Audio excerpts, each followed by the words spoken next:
শিশুদের পটি ট্রেনিং নিয়ে কথা বলছি। আজ পঞ্চম পর্ব, ইন্টেন্সিভ এবং রিওয়ার্ড সিস্টেমটা কিভাবে চালু করবে। ADHD শিশুরা নতুন একটা অভ্যাস গড়ে তুলতে বারবার তাকে প্র্যাকটিস করাতে হবে, তাকে প্রশংসা করতে হবে, তাকে পুরস্কার দিতে হবে। পটি ট্রেনিং সফল করতে হলে প্রতিটি ধাপে আপনাকে খুবই সূক্ষ্মভাবে আগাতে হবে, ধীরে ধীরে আগাতে হবে। হ্যাঁ, কোনোভাবে একটা ধাপ যদি গ্যাপ থাকে তাহলে কিন্তু তার পটি ট্রেনিংটা সাকসেসফুল হবে না। তাহলে কীভাবে আপনি ইন্টেন্সিভলি এটা ট্রাই করবেন এবং পুরস্কারটা দেবেন? যেমন ধাপ 1-এ যেটা করতে হবে, কমোডে সঠিকভাবে সে বসে কিনা, বসলে তাকে একটা স্টিকার দিলেন। তারপরে প্যান্টটা ঠিকভাবে প্যান্টে সে পটি করে নেয়, হ্যাঁ, তাহলে প্যান্টে পটি যদি না করে তাহলে তাকে একটা পুরস্কার দিতে পারেন। ফ্লাশ করা, হাত ধোয়া, এগুলোও কিন্তু তাকে শেখাতে হবে, কারণ একটা পটি ট্রেনিংয়ের সাথে কত কিছু জড়িত।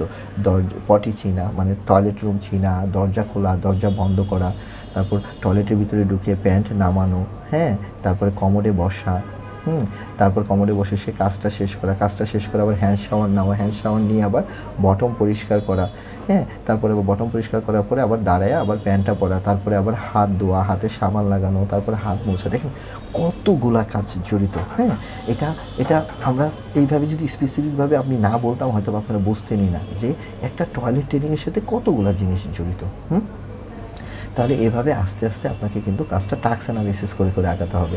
আপনি যেটা রিওয়ার্ড দিতে পারেন সেটা চকলেট হতে পারে, তাকে বাবল দিতে পারেন, তাকে বেলুন দিতে পারেন, প্রিয় গান শোনাতে পারেন। টয়লেটের মধ্যে অনেক সময় আমি বলি ওর মিউজিকগুলো লাগাই দেন, টয়লেটে একটা ব্লুটুথ দিয়ে দেন, ও মিউজিকের লুপে পটিতে গিয়ে বসবে, টয়লেটের ভিতরে গিয়ে বসবে। হ্যাঁ, এইভাবেই কিন্তু আমরা অনেক সময় পটিটা শেখাই। হ্যাঁ, এইভাবে শেখাই, বাচ্চার সুন্দর একটা খেলনা দিয়ে, অনেক সময় মোবাইল দিয়ে পটিতে বসায় রাখতে বলি। হ্যাঁ, এটাই, পটি না হলেও সে বসবে, প্রতি 20 মিনিট অন্তর অন্তর সে পটিতে গিয়ে বসবে, এবং এটা আপনি নোট করে রাখতে পারেন। হ্যাঁ, যে কোন কাজটা সে পারে, কোন কাজটা সে পারে না। একটি শিশুর জন্য একটি সুন্দর একটি রঙিন রিওয়ার্ড চার্ট করতে পারেন, যেটা আপনি অন্যদের দেখাতে পারেন। বাবা আসলে দেখাবেন, বোনকে দেখাবেন, দেখো আজকে সে পটিতে গিয়ে বসেছে, প্যান্ট খুলেছে, ওয়াও মাশাআল্লাহ।